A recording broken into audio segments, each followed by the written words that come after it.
Hey, I'm Alan Firstenberg, Hi, I'm Linda Lawton. and welcome to Two Voice Devs, Two Voice Devs. coming to you live from I/O 2025. Linda, oh my God, it has been a tough 2 days, hasn't it been? I'm tired. I'm very tired. We are literally recording this just before the place closes down. Yes, we've got 45 minutes. So, but it's been a week. There's been a lot of really exciting stuff. I know you and I feel like what you and I talk about the most on this show is our image creation stuff, right? Well, yeah, lately, because that seems to be, not that it's the most interesting thing, but it's the most novel thing. Yeah. We're both doing tons of stuff with all of the models that are out there, but playing with these generation APIs has really been, it's been fun. Let's be honest. Oh, yeah. It's been fun. And at I/O, they announced pretty much an amazing set of stuff. So at Next, they announced we were going to have access to Lyria and Imagen and VO, and that was a month ago. And a month later, they're now announcing we've got new versions of Imagen, new version of VO that has new features to it. It's amazing. It's amazing. Absolutely amazing. We have Lyria still, and they announced, what was it? A new creation tool called, what was it called? Flow? Yes. Flow. I think. Thank you. Maybe. Yeah, I think that sounds so. about right. Sounds right, yeah. Oh my goodness, there's been so much to keep track of this new stuff that it's hard to remember the names, and I'm going to have to go home and figure out which one was what. Right. Because I want to try them all. Right? Right. Have you had a chance to play with any of the new stuff yet? Well, they gave us access to play with Lyria literally a couple of days before I/O, which was nice. But unfortunately, I was on vacation, so trying to play with something while you're on vacation with your husband and not trying to seem rude. Excuse me, my dear, but I'd love to go out to dinner with you, but But I've got this code that I need to write. I really want to try and break this for Google before they release it at I/O. It was a lot of fun. The documentation I found very lacking, and I found out why it was lacking. And it was because I talked to the new DevRel. He is literally the new DevRel on Lyria. He was put onto it 2 weeks before, and they told him to write documentation, which is not fair, in my opinion, to do anybody. So yes, the documentation is a little lacking. You've played with it a little bit more than I have, though. Yes, I play with in Python. So I think what was kind of the notable feature of Lyria for you? The kind of, in terms of development, it's a little bit different than the others that we've dealt with. Well, for me, I found it weird because it used WebSockets, and It's been a while since I've used WebSockets. So it took me a while to get it to work because, again, the documentation is new. But it's going to be interesting, and I've got ideas of what you can do with it. And I think that's one of the kind of neat bits about this is that, for video, it's generating video, you get a video file. Yes. For the images, it's generating the image, you get an image file. But for this audio, it's streaming audio. Yeah, and you can change it while it's generating it. So you can say, okay, add a drum to it, or add a piano to it, or turn it down or turn it up and add different beats. And there's a whole list of different instruments that you use. So it's fascinating what you can, or what you could do with it. And I can't wait to get home next week and play with it.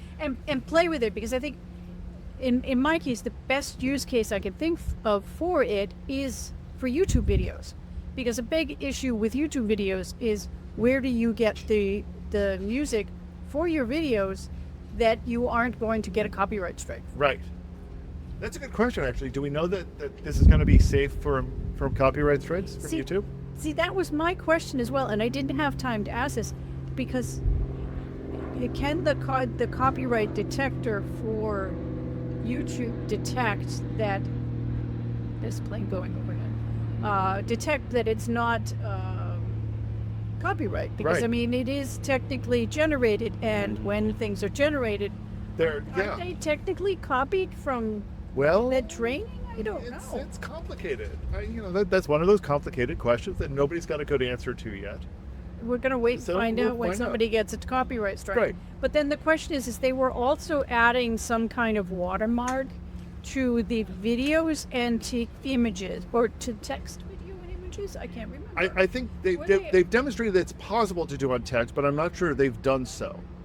But images and video do get the synth ID Yes, mark. the synth ID. Yes. I'm not sure if audio does. That's a good question.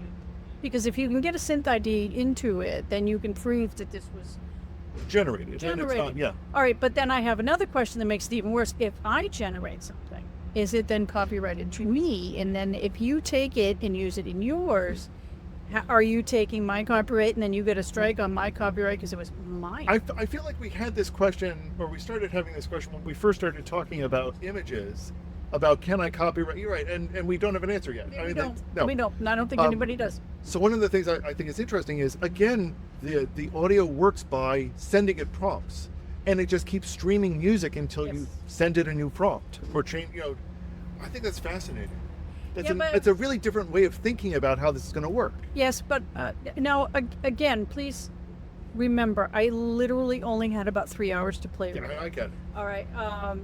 But I did have some issues with it. So when I was tuning my prompts, if I did send anything, now, if you don't send any prompts, what would you expect to get? Nothing, right? But Yeah. I was getting like some kind of a ping pong in the background. Now, is this it hallucinating? Maybe. So, and then when I turn up one sound, I would expect to, and then turn up another one and turn the first one down, I would expect a difference. And I don't think it's almost like it took it a while for the regeneration effect to take in. I feel like there's so much that we don't really understand about what prompting these sorts of things mean. Because, we know we're prompting for an image. We're adding, we Yeah. kind of know what to expect at this point because we've played around with it enough. I don't feel like we have a good feel on what a prompt for an image stream means. The prompt, well, no, audio stream. Audio stream, thank you. Audio stream. I feel like we don't. The prompt for the audio stream, it starts with the type of instrument. So you could say piano, but then you can actually do different types. So you can do like an acoustic guitar, or you can do a jazz guitar, or you can do a bass. I asked him why they didn't seem to have a bass guitar, because a bass guitar only has 4 strings, as opposed to the normal 6 string. But then I wondered, well, my mom had a 12 string, so can we differentiate between this? But anyways, I digress. The first thing you do is you tell it what type of instrument, then you tell it what genre you want. So do you want jazz, or do you want funk, or classical? And then there was something else that you could add. I can't remember what the third part of the prompt was. Was it okay? But I actually tried sending it test, and it still tried to do something with that. So I'm thinking, again, it's hallucinating. So Well, I think that's what's interesting to me is that, they've given us, here are things that we've tested and we know work, but there's nothing that is stopping us from giving more free-form information into the prompt. And kind of that's one of the neat things about these AI systems is they've got a wide range of training that goes beyond narrow categories. And that's exactly what you want. well, that in for me, I'd like to be able to say, okay, give me an E major on an acoustic guitar and a B flat on a piano, and give me 4 beats per minute on this one and 10 on the other one. Now, I'm not. You're doing better than me on music. Yeah, but I have a guitar that I played with a little bit, but I've never played with less because it's just YouTube videos. So I know a little bit, but that's the thing is I'm wondering if we can do that kind of stuff. Could an actual musician go in and say they want stuff more specific than, or is it designed for people, the average person, just say, give me a piano doing this? But I'd like to be able to say, because if you just say, give me a piano playing jazz, that's going to be the same all the time, right? Well, no, because that's, we've got this is a non-deterministic system. You're not going to get the exact same jazz melody all the time. You can add seed. Okay, so for the So same it does support seed. It does support seed. Yeah. Yeah. So we agreed. I mean, it from what I remember, it did support seed. So you can seed it, and you can add more than one instrument. Okay. So which was nice. So it's when you with Python, anyways, you send the prompt is an array. So you have an array of different prompts that you can send. I think I sent 4, but I have a plan on sending like 1,000 to see if I can make it. So if you can't break it, right? Yeah, I gotta make it blow up when I get home next week. So that was Lyra. Yes. The other, I feel like it was the other big announcement was VO3. Yes. So VO is the video generation system. The big addition this time is it will not only generate video, it will generate synchronized audio for the video. Yeah, but not just audio. Now, audio. What does audio mean to you? That's fair. Oh, yeah, we just talked about Lyra. Audio implies that it is music. It is not just music. You see, I didn't mean to imply that, but go ahead. It will also do voice. Yes. So you can get, not only do you get the video, you can get your characters talking with background music or background noise. For example, they showed us the sounds of the forest or something like that. So you could have a character driving a car, have the sound of the car engine, have the sound of the rocks on the ground, right, and the two characters speaking and music playing in the background. The neat thing is not only can you get two characters speaking, but you can give it the script. Oh yeah. And it will synchronize the lips of the characters to the script. Yes. And that's kind of amazing. Yeah, and it's not even people, because it made up a cartoon character. 2 cartoon characters, for example. An owl and a woodchuck chipmunk or something. Chipmunk or a woodchuck or something. But the thing is an owl speaking has different lip movements, and it did that with the beak. And it did like lip movements. I mean, it did do something really weird with the pig's snout at one point. But I mean, we're not. Well, interesting though. Well, I mean, one of the things they also said that VO3 does at least a little bit better than VO2, and I wish I had a chance to test it out. They said it's got slightly better world physics. Yes. So that the water and the way of things move they correctly. Showed us it working. And I need to test it out because my experiments with VO2 and world physics were not all very successful. Yeah, but we haven't gotten access to this yet. Well, I think we have actually. Have we? I think so. And there is pricing out. We've seen what the pricing is for VO3 now, at least on Vertex.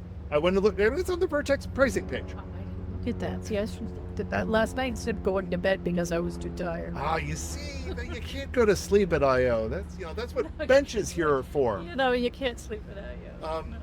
So looking at it, the pricing for VO3 video only is the same as pricing for VO2.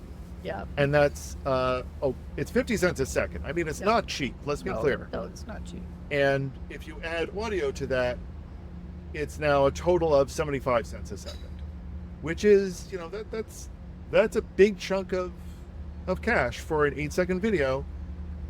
But we'll see. But what bothers me is the fact that even with the regular VO, it takes time to get your video the way you want. Right. You need multiple cuts. Yeah, you're not going to. I mean, even if all you want is an 8-second video, you're not going to get it on the first try. No. It could take you 10 tries. So that's 10 times 75. 75 times 8. 8 times 8 times math is hard. Yeah, so it's not. So it's going to be expensive. I mean, we're talking for an 8-second video. We're talking $6 a video with audio, and you're going to do that 4 at a time in the hopes that one of those will be okay. Mm-hmm. And if one of them isn't, you're going to do another 4. So you're talking $24 an attempt, and that adds up quickly. Yeah, but what's the use case for this? Do you say? I mean, I use VO and Imagen to generate YouTube videos. And no, I will not tell you my channels. But I mean, that's my use case. But I think that's the perfect lead-in for Flow, because what they're. Oh, wait a minute. We have to talk about one more thing before you move on to Flow. The fact that Imagen appears to actually do text properly. We'll see. They said, and it was an impressive example that they Oh, gave, yes. where, it wasn't just that they were showing text, they were showing stylized text. Yes, and And you it- could tell it what font you want in the whole 9 yards. I want to see it doing other languages. I Oh, want to that'll see be a it good one. doing Yes. it like Hindi or something like that. But I mean, it. I'd love to, or what would be really cool, if it could do like Egyptian hieroglyphics. That'd be fun. I ask a lot. But yeah, no. I mean, the other thing they say is that both Imagen and VO are supposed to do instruction following a little bit better. Not too much better, but a little bit better. World physics, a little bit better. But both of them still have problems. These are not... I'm not entirely sure, really, that these are version upgrades to me. To me, these seem more like minor version upgrades. That, this really should be VO 2.5 and Imagen 3.5. Well, they needed something nice for I/O. They need clickbait. Sure, but you can still do it with a 2.5 and a 3.5 version. I think that would have been fair. No, by adding audio to VO is a big upgrade for me. That seems like a lot. Right now I added manually myself with Python. Yeah, but I mean, we could, we've got Gemini 2.0 added audio this morning without, getting a version pump.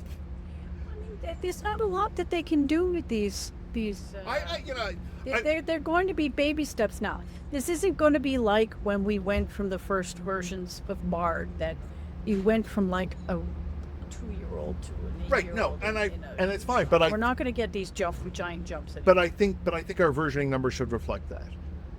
I think it should reflect the fact that yes, this is an improvement, but it's not a major improvement. And I think the fact that the pricing has stayed the same. I think the fact that pricing has stayed the same between VO2 and VO3. Depends whether or not it's going to be faster. Well, that's true too. How much faster is it going to be? But really, if you're generating a video, you're okay with waiting, doing it as a batch job and coming back later. Yeah, that's what I do. Right. I think the real issue is the cost.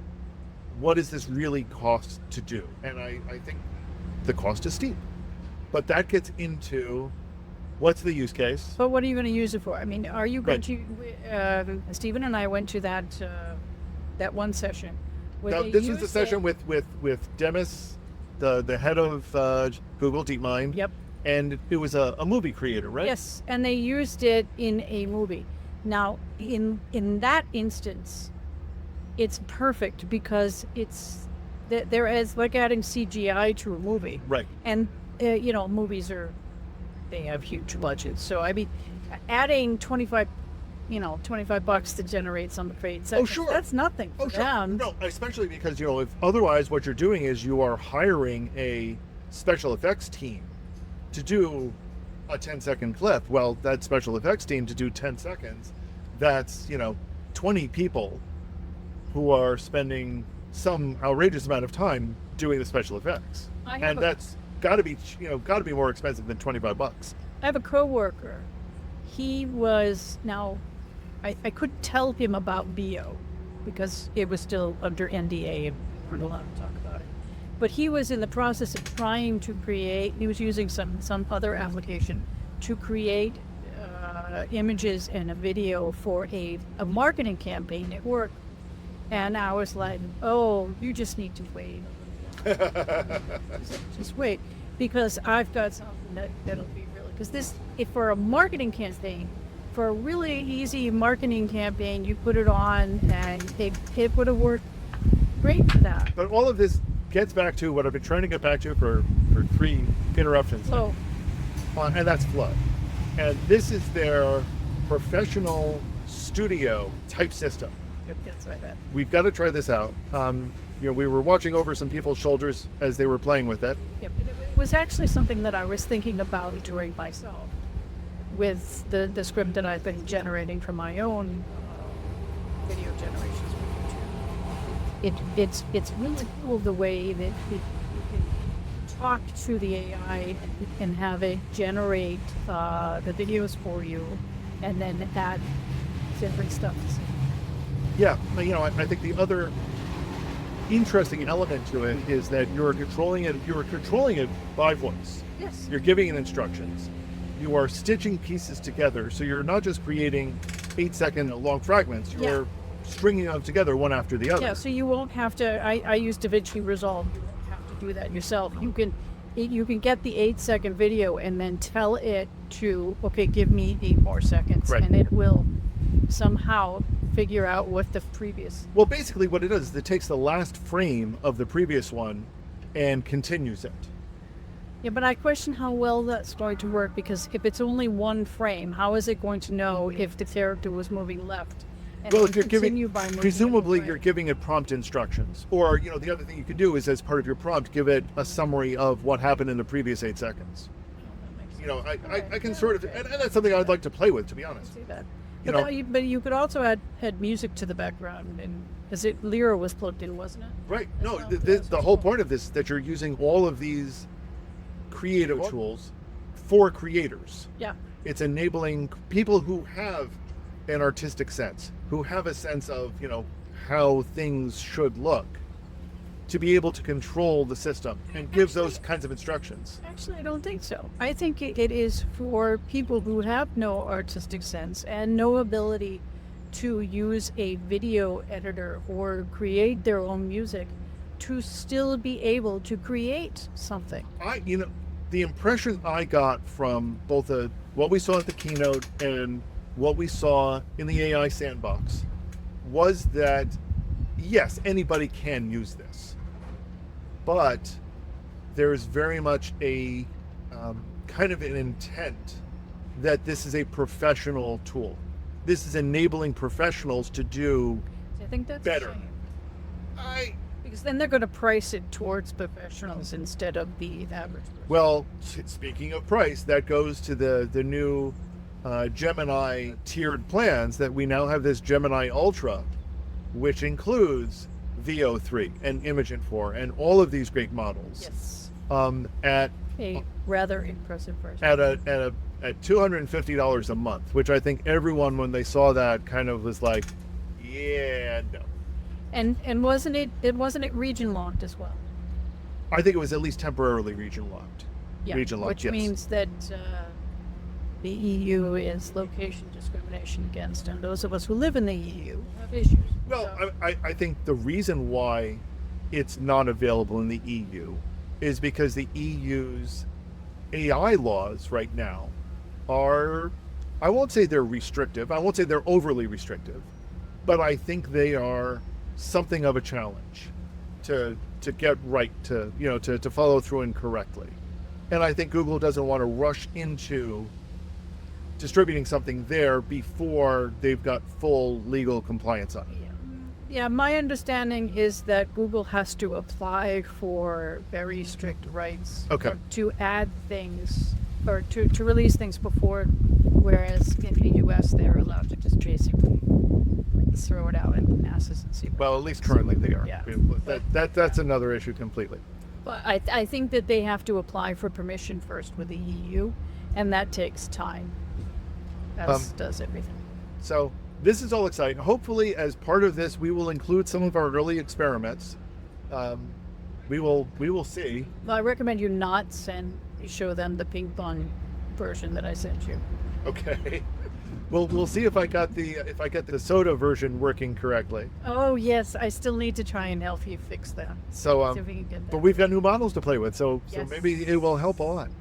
Yes, we have several new models that we need to. So hopefully we will include those in this video, and if you don't see any, you'll know why. I've started releasing all of my Vertex samples and my Gemini samples over on GitHub, on my GitHub account. Okay. We'll make sure we include that in the show notes. Where's the best place again for people to get a hold of you? Probably LinkedIn. So You can post my LinkedIn QR code. reach out to us. Actually, it's actually sitting right here. If you want to zoom in. But yeah. So reach out to us on LinkedIn, leave comments below, share your own creations. We'd love to see what you're doing with this stuff. And we will talk about this all some more on Two Voice Devs. Two steps. Why are there balloons? I don't know why they're balloons. Balloons! Apple inserts balloons. Yay! Apple inserts balloons. I don't know why.